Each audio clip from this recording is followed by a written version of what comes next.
Ladies and gentlemen, you're watching Safer Arizona. I'm your host, David Steven Wisniewski. And I'm Tom Dean, attorney for cannabis. Tonight, we're talking about the Prop 207 Social Equity Program, and it's all jacked up. It is all jacked up. It is all jacked up. It is all jacked up now. We're going to get into why it's so jacked up, but first, we're going to go over what the Social Equity Program actually is. So, Tom, what is the Social Equity Program? So, here in Arizona, we have a limited number of licenses for medical marijuana and for adult use under the new law 207. Well, 207 created 26 new licenses for adult use.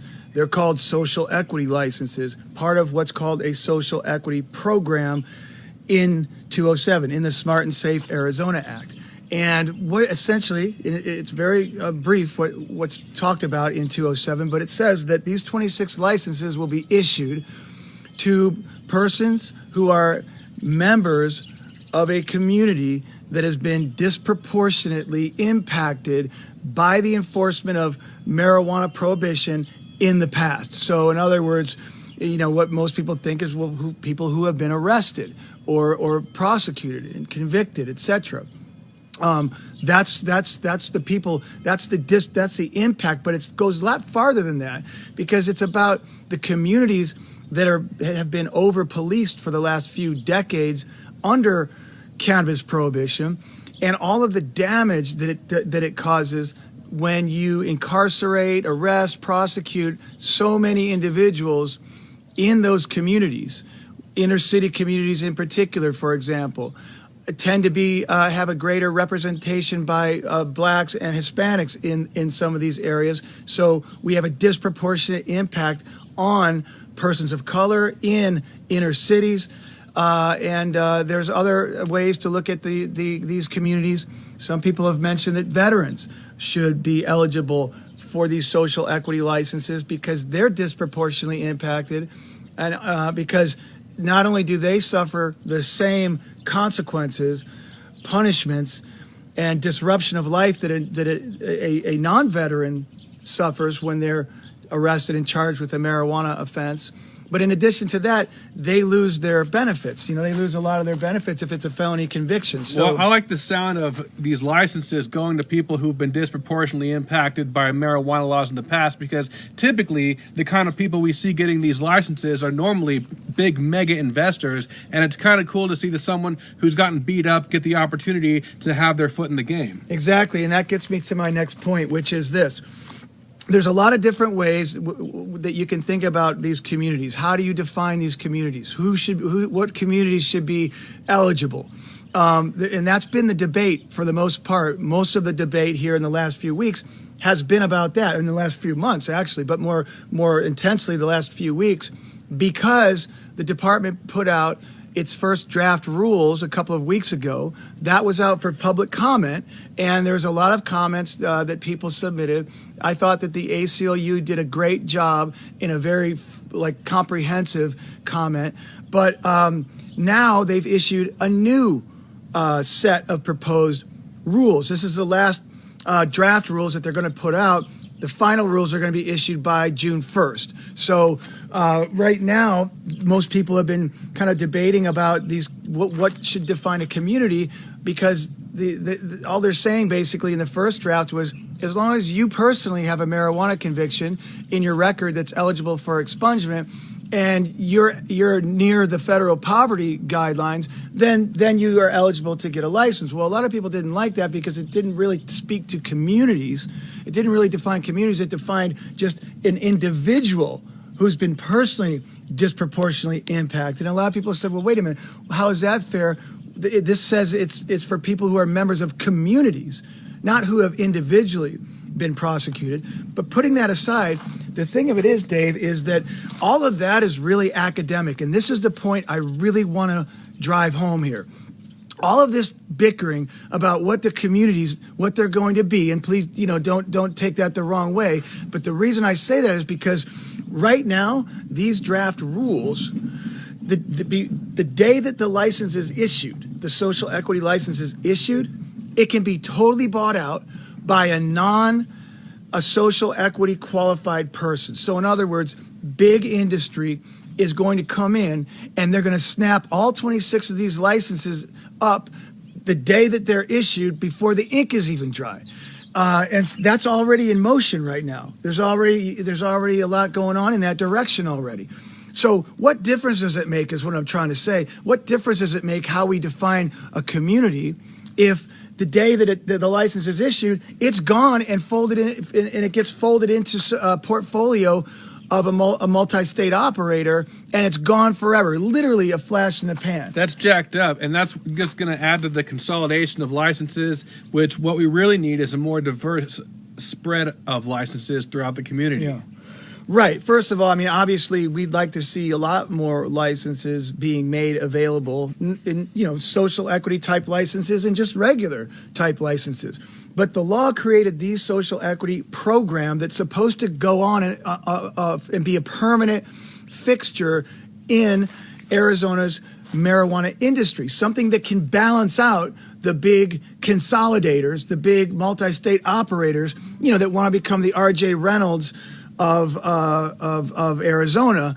And this is like a way to prevent that from happening. So you always have these 26 licenses that would be protected, and what we're fighting for is that they could only be sold, the licenses, to another social equity qualified person or a combination of persons, as long as the majority of ownership is in the hands of someone who would qualify for a social equity application. I think that's fine. And I realize, that, hey, maybe why shouldn't this individual be able to sell it to the highest bidder like anyone else?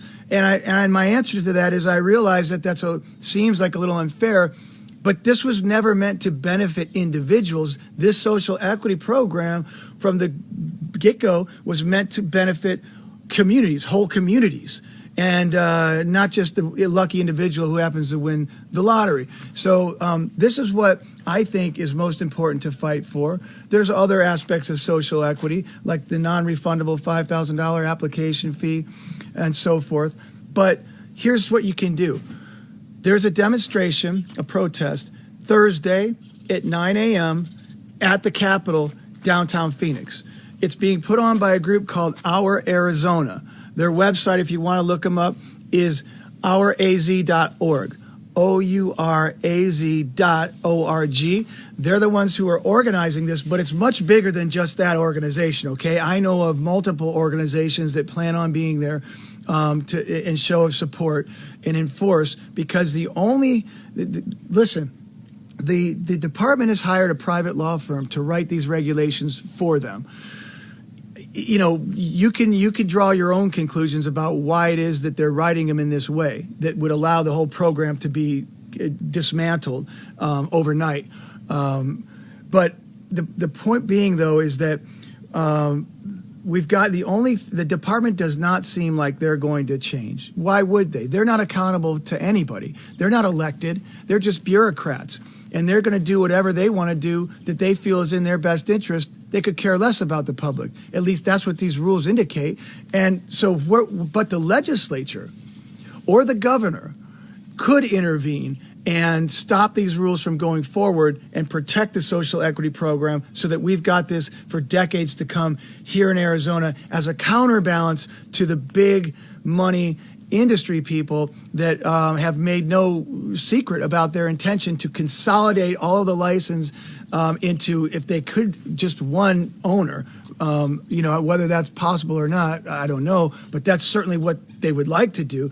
This puts a stop to that. So I would invite you, please, to consider, if you can, to make it down to the Capitol on Thursday at 9 a.m., share this video or this information. I think we can post a little a pamphlet for the yeah, we could do that. So you'll see that. You can forward that along too. But what the point is try to, anyone who considers this kind of thing to be important, which I would hope that every Arizona voter would, because quite frankly, this is just violating the voters' will. This is totally going against what the voters said they wanted in a social equity program in Prop 207. So anybody should be interested in stopping the department from getting away with this. And so come out to the Capitol, let the legislatures, the lawmakers hear about how concerned we are about this, because there's legislation right now that's already being looked at that would come in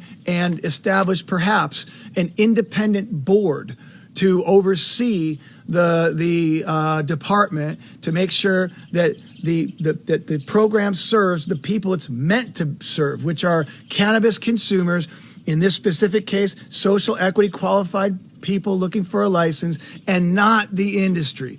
Okay, so if you can come down, that will really help us out in delivering that message to the legislature, who can then hopefully take some action against this, at least to influence where the department is going with this.